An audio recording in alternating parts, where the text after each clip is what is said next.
Malaysia has a few things going for it now. It's got a government which understands how the world is supposed to work. It's got a government which is trying to open up so that people can, if they accomplish something, they can see the fruits of their labor. They have lots of natural resources. They're right in the middle of all of this. They have multiple languages. So Malaysia has a lot going for it. I would not have always said that. I've certainly had criticisms of Malaysia in the past. But at the moment, I'm much more interested. I have investments in Malaysia for the first time in a long time. I first came to Malaysia to make investments in 1985. So I've been involved one way or the other with Malaysia for nearly 30 years. At times, I've been very pessimistic about Malaysia. At the moment, partly because of the new government, which is taking a much more open approach to Malaysia and to the world. They understand economics better than some governments. They have big reserves. They have huge natural resources. They have a very large agricultural component of their economy, and I'm extremely optimistic about agriculture. Right here in the middle of ASEAN, I'm optimistic about most of what's happening in ASEAN. They got this neighbor called China as well. So, no, there are lots of things. They're multicultural, which sometimes has been a negative here, but they have multiple languages. No, there are a lot of things going on in Malaysia that, for me anyway, means it's time to start thinking about or to start investing in Malaysia again. And I have, by the way. I do have investments in Malaysia. Since the new government came in 2 or 3 years ago, I started investing because I saw what the new government was trying to do. So I am more optimistic about the future of Malaysia. Many things. I mean, there are problems everywhere, but there are many reasons to be thinking about investing in Malaysia now. One of the sectors of the world that I'm most confident about and optimistic about is agriculture.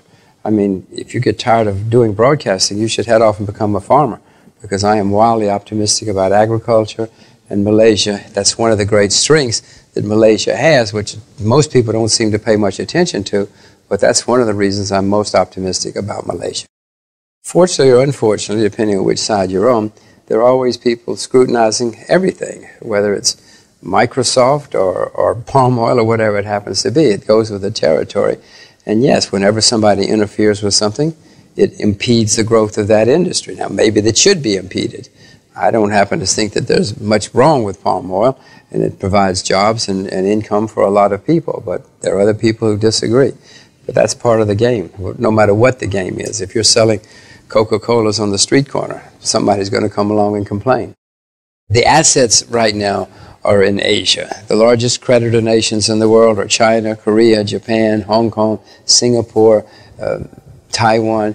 This is where the money is. I mean, Malaysia's got big reserves for its size. A lot of countries have big reserves in Asia. You don't have gigantic debts in Asia. If you look out the window, you can see where the debts are. Go east and go west, and it depends on which way you want to go. Go east or west, and you'll see a lot of debts in Europe and America. So the world, I moved to Asia because I expect that I want my children to grow up in Asia, because this is the century of Asia, and I want them to be here. Now, there's some great opportunities. Many of the ASEAN countries are going through big changes. Malaysia, Indonesia, Myanmar. My goodness, what's happening in Myanmar. So most of the great opportunities in the future will be in Asia. Korea, I find very exciting, what's happening in North Korea anyway. Russia, to my astonishment. I've been bearish on Russia between 1946 and recently, 1966 and recently. So there are plenty of opportunities. Angola, there are great things happening. Tanzania, Ethiopia. There are places in the world where things are getting better. But unfortunately for the world, the largest economies in the world having problems, and that means everybody will suffer. Move. The best way to protect yourself is to learn about what's happening outside your own country, whatever your own country is. And by the way, everybody should have some investments outside their own country as an insurance policy, if nothing else. Even if you live in the best country in the world, have some money somewhere else just in case. You have a health insurance policy, have a country insurance policy. And there are great opportunities taking place in many parts of the world, so you should learn about those investments. And many countries are going to go through the ringer in the next decade or two. There are going to be dramatic changes, and you need to protect yourself in case you happen to have your assets in one of those countries.